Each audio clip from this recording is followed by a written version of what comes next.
Hello everybody, this is Dragonzilla1991 here, and today/tonight, depending on what time it is when you're watching this video, the subject, or in this case subjects, for review number 91 will be on two giant crocodile-like animals, both from the Cretaceous period, and from the same company, that being Safari Limited of course, and they would be Sarcosuchus and Kaprosuchus. Now, of all these colossal reptiles are from the Cretaceous, they did not live at the same time as one another, because one first evolved 130 million years ago, and the other only arrived on the sea 95 million years ago. However, I do reckon that both were native to Africa and always ate dinosaurs for dinner. First up is Sarcosuchus, who is quite famous, not only for starring alongside Nigel Marven in Chased by Dinosaurs Episode 2 Land of Giants, but I believe that this Goliath of a reptile has also been known to enter the Guinness World Book of Records for being the largest animal in prehistory. Well, it was either him or Dinosuchus, one of them.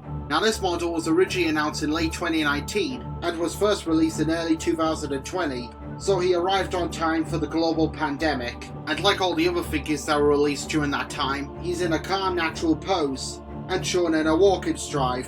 No attacking or any other form of aggression, because giant reptiles such as Sarcosuchus and the dinosaurs were of course animals, not monsters as media like to portray them. The colour schemes match what we see on modern day crocodiles, so it's possible that this titan would have been in these colours in life as well. And I also like the green eyes too, as I suspect that they would probably glow in the dark. I do love the appearance of this giant, as he does look like a gharial on steroids, being all bulked up and muscular. My favourite part of the model would be the teeth, as they're stuck out, again as seen on modern day crocs, unlike the teeth of theropod dinosaurs that would have been covered up by lips. Well, Sarcosuchus had his teeth on show. The back is all smooth with the osteoderms located on the sides. 2020 may have been a rough year for everyone, myself included especially, but what Safari gave us made up for it all. Up next is Kaprosuchus, or the boar crocodile, who evolved millions of years after Sarcosuchus became extinct, and where the latter came out in 2020, this one was released in either 2010 or 2011, but it was round about a year or two after its original discovery, which was in 2009. Now, he's called the boar croc because, as you can see, the tusk-like teeth are quite similar to boar tusks, hence the nickname. The colour schemes are just as nice, even though they're almost identical to Sarcosuchus's. However, the only difference is that he possesses polka dots, where Sarcosuchus had stripe-like markings. Unlike the super croc who look neutral, Kaprosuchus appears to be on the hunt.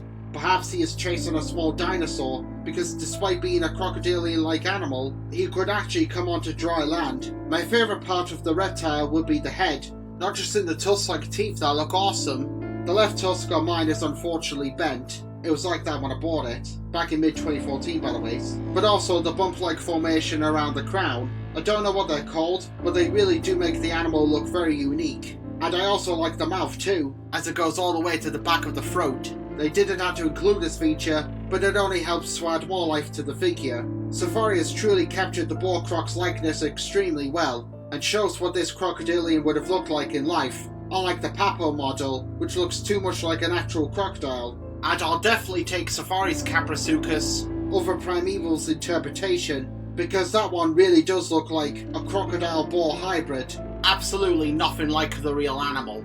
Now for size comparisons. So here are the two giant reptiles, with the Papo Kaprosuchus that I mentioned earlier. That too has also been reviewed. The link to the video is in the description below, in case you're interested on seeing it. But be warned, it's not only droney, it's also outdated. You'll see what I mean. And this is what they look like with both the Mojo crocodile and alligator that were reviewed not too long ago. Again, links in the description below.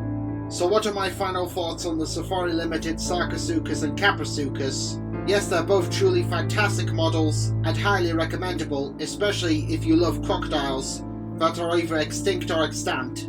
Safari did make a figure of Dinosuchus as part of their Carnegie series, all the way back in the late 90s many years ago. However, it's now rare and really hard to come by. I hope that Safari do make models for other species of prehistoric crocodiles at some point in the future, like maybe a redesigned updated Dinosuchus, or why not Ruteodon or perhaps Pristachamptus. Well, any species will do. as long as they don't recycle the same colour schemes that are almost identical to either Kaprosuchus or Sarcosuchus. Anyway, this is Dragonzilla 1991 signing out. Take care, thank you all very much for watching, and I'll see you all next time. Bye for now.